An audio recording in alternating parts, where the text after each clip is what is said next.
Hello sir. Hello. Sir, जो बच्चे class 12th में हैं अभी या जो पास कर चुके हैं ऑलरेडी, वो अगर एग्रीकल्चर फील्ड में अपना करियर बनाना चाहते हैं तो वो कौन से एग्ज़ाम्स दे सकते हैं?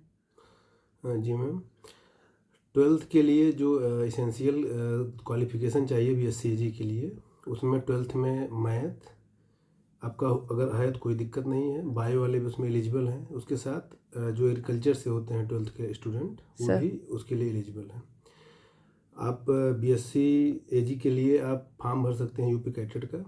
यूपी कैटेट का एग्ज़ाम होता है जो उत्तर प्रदेश की एग्रीकल्चर यूनिवर्सिटी है, वो सब एक साथ समझ लीजिए कंबाइंड होकर कराती हैं, जिसमें आचार्य नरेंद्र एग्रीकल्चर यूनिवर्सिटी, सरदार वल्लभ भाई पटेल एग्रीकल्चर यूनिवर्सिटी, उसके बाद मान्यवर काशीराम जो अभी के टाइम में बादा एग्रीकल्चर यूनिवर्सिटी के नाम से जानी जाती है, जी।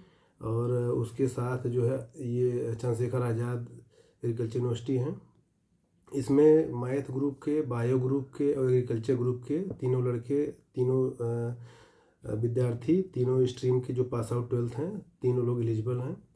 इसमें जो कैटेट का एग्ज़ाम होता है 200 क्वेश्चन का एग्ज़ाम होता है, जिसमें अगर आपका ट्वेल्थ मैथ से है तो उसमें टोटल 200 क्वेश्चन पूछे जाते हैं, जिसमें 20 क्वेश्चन आपके जनरल स्टडी के, 50 क्वेश्चन फिजिक्स के, 50 क्वेश्चन केमिस्ट्री के, और अगर आप मैथ से हैं तो वहाँ 80 क्वेश्चन मैथ के रहेंगे।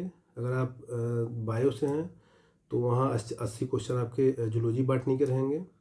और अगर आप एग्रीकल्चर से हैं तो एग्रीकल्चर में जो 200 क्वेश्चन पूछा जाता है उसमें 20 क्वेश्चन जनरल स्टडी, उसके बाद एग्रीकल्चर केमिस्ट्री, एग्रीकल्चर फिजिक्स के 25-25 क्वेश्चन, उसके बाद एग्रीकल्चर बॉटनी, एग्रीकल्चर जूलॉजी के 25-25 क्वेश्चन, और बाद में जो लड़का ट्वेल्थ में अपने कोर्स के दौरान पढ़ा होता है सब्जेक्ट एग्रीकल्चर का, जिसमें एनिमल हस्बेंड्री, हार्टिकल्चर, एग्रोनॉमी और एग्रीकल्चरल स्टैटिक्स, ये सब टोटल 80 क्वेश्चन मिला के टोटल 200 क्वेश्चन उसमें पूछे जाते हैं, जिसमें से टोटल मार्क्स 600 होता है उसमें। 600 में जो होता है आपका निगेटिव मार्किंग, 1 नंबर का आपका सही क्वेश्चन में 3 नंबर और निगेटिव मार्किंग 1/3 होती है। इस एंट्रेंस को क्वालिफाई करेंगे आप तो उसके बाद आपका एडमिशन रैंक वाइज होगा।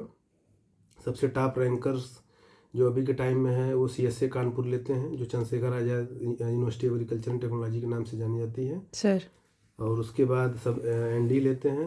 और इसमें सब्जेक्ट का भी कैटेगराइजेशन होता है।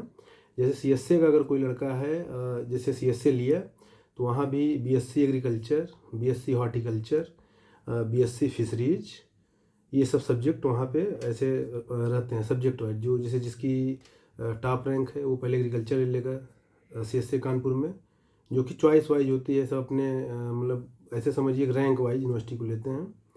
और सबसे जैसे होम साइंस के भी जो स्टूडेंट, होम साइंस की भी जो गर्ल्स तैयारी करती हैं, उनके लिए होम साइंस में वही सेम पैटर्न है, 200 क्वेश्चन आता है एग्जाम में, जिसमें GS, उसके साथ उनका होम साइंस के जो सब्जेक्ट पढ़ी होती हैं अपने ट्वेल्थ के मतलब समझ लीजिए स्टडी के दौरान, वो सब पूछा जाता है उसमें। जैसे सोशियोलॉजी हो गया, जियोग्राफी हो गया, टोटल मिला के आपका 200 क्वेश्चन, उसमें उनका अलग से रैंक बनता है, जिससे उनका एडमिशन यूपी कैटेट में होता है। वहाँ से वो BSc AG आप कंप्लीट कर सकते हैं।